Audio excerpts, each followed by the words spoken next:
Hey guys, how's it going? So I wanted to bring a little bit of a concept for Cheetah's Wake Up game. So there's already a thing where we know that we can do this and whiff over the head and do like a jumping crossing setup where it's really hard to tell where it's going to land, whether it's going to be a cross up or not, and it can be a little bit. But the problem with that is there isn't much hit advantage. If you know about it, you can down two on your wake up and knock Cheetah out of the air. You can mash out, wake up out, things like that. However, let's propose we do the same setup, but instead of doing that, we just do an instant command grab or instant buttons pressure or a meter burn forward 3 or just a forward 3. Because it's a hard knockdown, but it's not very advantageous, it does provide quite a lot of benefits for Cheetah, actually. So not only can you bait wake ups if they're unsafe, the opponent has no time to like sort of decide what they're going to do. So if you see this, although it's plus 32 and you're safe if you dash forward, they can sit there and wait to see what you do. If you dash forward, maybe they'll just mash grab out. If you dash forward, they can backdash because they then have to dash forward again, and maybe they can do a meter burn move or just get on themselves. If I stay here, what am I going to hit them with? There's nothing I can do. I can jump in, but then they can just wake up with their reversal move and hit me out of the jump. I can prowl here, but again, there's nothing much off those options. This is all anti-airable. There's, maybe you do an instant overhead or something, but a lot of people on the wake up just hold backwards. So it's one of those things where having more time as a Cheetah player with that much distance might not be too beneficial. Maybe down bag 1 isn't the best end that we have. Maybe not at all. Time will tell on that one. So here's what I was proposing. I'm going to put my opponent on duck just to make it easier.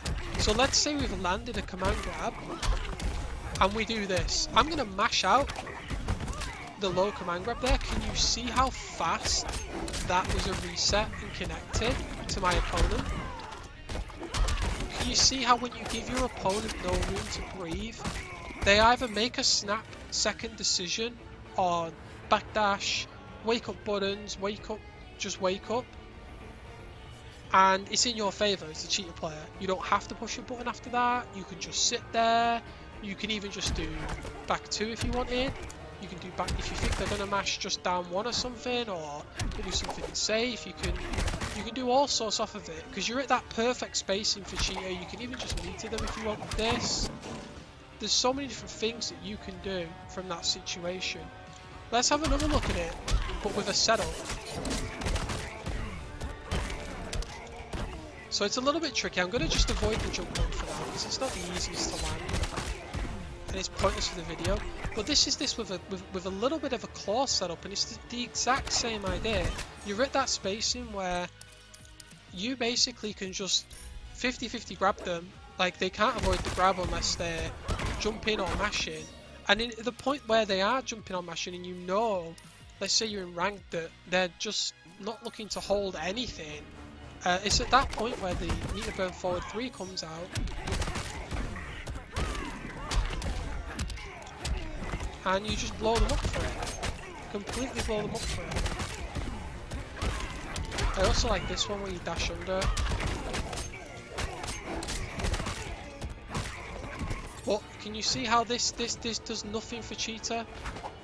All it does is, I just think this is the worst ender for her. Possibly down back 2's worst mid-screen, because it's just too easy to counterplay this space. She needs to be here, and at this range here, with a little bit of hit advantage, the opponent's just like, oh my god, what do I do? Like, if he wakes up neutral, jumps to forward 3's going to catch. If he wakes up backdash, the forward 3's going to catch. If he wakes up and does a button, the meter burn forward 3's going to catch.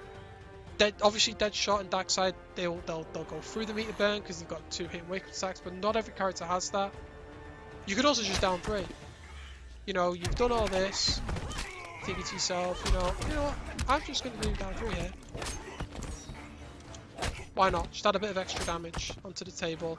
And if you land a forward 3, you can do this, meter burn this, get the setup that you want, go into the high command grab. There's just so many things that you can do to start this off. Eventually you do go for the cross up. Maybe that's what you do with trait up. So you've done this, you've got your trait up, thinking right, I'm going to do this setup now. I'm going to do the cross up, I'm going to cash out on that big damage, 500 damage. So just a couple of ideas for people to think about. Maybe the command grab ender isn't the best ender. It does good damage. However, for Cheetah, I think pressure is way better than damage, and giving your opponent time to think can be a deadly game. Really deadly game.